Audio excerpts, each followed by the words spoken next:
Kalau membeli barang saja, kamu harus memilih dengan sangat cermat. Apalagi kalau barang itu harganya mahal. Kamu pasti akan benar-benar meneliti apakah barang ini benar-benar asli, apakah barang itu terbuat dari bahan yang punya kualitas tinggi, dan apakah barang ini worth it dengan harga yang harus kamu bayar. Demikian juga kalau kamu membeli skincare, pasti kamu akan memilih skincare yang cocok untuk kulitmu, karena kamu tidak mau skincare itu bisa merusak kulitmu. Nah, kalau untuk barang-barang yang bisa dibuang saja, kamu harus memilih dengan cermat, apalagi untuk pernikahan. Karena harga yang kamu harus bayar di dalam sebuah pernikahan adalah seumur hidupmu. Karena di dalam pernikahan tidak ada refund dan tidak ada perceraian. Kamu bisa menemukan kebahagiaan di dalam pernikahan kalau kamu menemukan pasangan yang tepat bagi kamu. Karena pasangan yang tepat, dia bisa menjadi istri atau suamimu, bisa menjadi partner, bisa menjadi kekasih, juga bisa menjadi seorang sahabat yang kompak dan menyenangkan bagimu.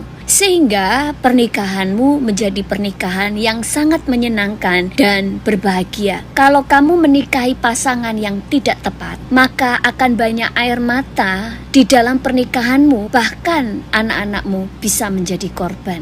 Itu sebabnya penting bagi saudara untuk benar-benar berdoa dengan sungguh sebelum menetapkan calon suami atau istri saudara. Ada pepatah berkata, penting bagi kita untuk melihat bibit, bebet, dan bobot seseorang. Ini benar karena kamu harus mengetahui background masa lalu orang yang akan kamu nikahi. Karena kalau kamu sudah mengetahui background orang itu, kamu bisa mengukur apakah engkau siap menerima dia dengan latar belakang yang demikian, dan apakah engkau siap berjalan bersama-sama dengan dia di dalam sebuah pernikahan sampai maut memisahkan. Karena pernikahan itu selama-lamanya. Dan bisakah pasanganmu itu menerima dan menghormati orang tuamu? Demikian juga apakah kamu kira-kira bisa nyaman untuk menjadi bagian dari keluarga pasanganmu nanti? Dan hal yang tidak kalah penting untuk kamu pikirkan adalah apakah kira-kira calon yang akan kamu pilih menjadi pasanganmu ini nantinya bisa menjadi seorang pengayom, bisa menjadi orang tua yang baik buat anak-anakmu. Bisakah kamu hidup dengan orang seperti dia? Dan juga apakah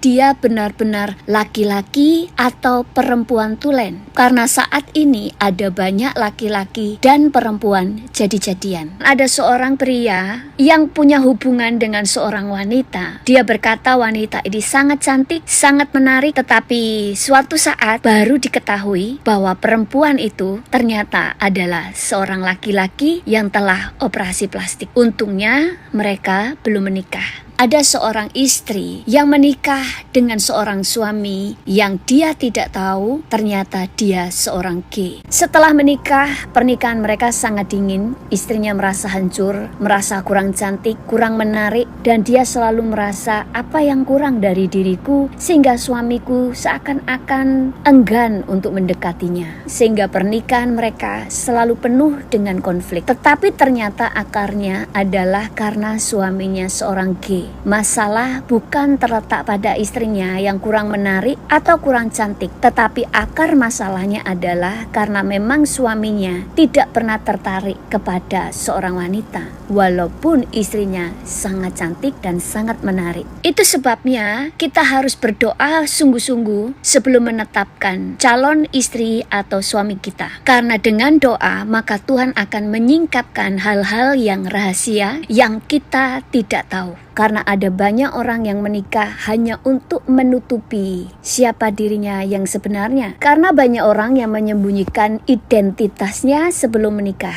Mereka menikah bukan karena cinta, tetapi mereka menikah untuk melindungi reputasinya di hadapan umum, sehingga mengorbankan orang-orang yang dia nikahi. Pernikahan yang demikian akan menghancurkan anak-anak mereka juga. Itu sebabnya penting bagi saudara untuk berdoa sungguh-sungguh sebelum menetapkan pilihan. Pernikahan bukan sebuah permainan. Pernikahan adalah hal yang serius. Pernikahan adalah kudus dan penuh tanggung jawab. Ada banyak orang yang berkata, tidak masalah setelah menikah, toh Tuhan bisa mengubah pasangan saya. Memang Tuhan bisa mengubah seseorang, tetapi tetap ada harga yang harus dibayar. Selama saudara tahu konsekuensi pada saat memilih pasangan yang salah, bahwa saudara akan membayar harganya sampai pemulihan terjadi, dan saudara tidak akan mengeluh, maka silakan memilih siapa yang saudara mau. Karena setiap manusia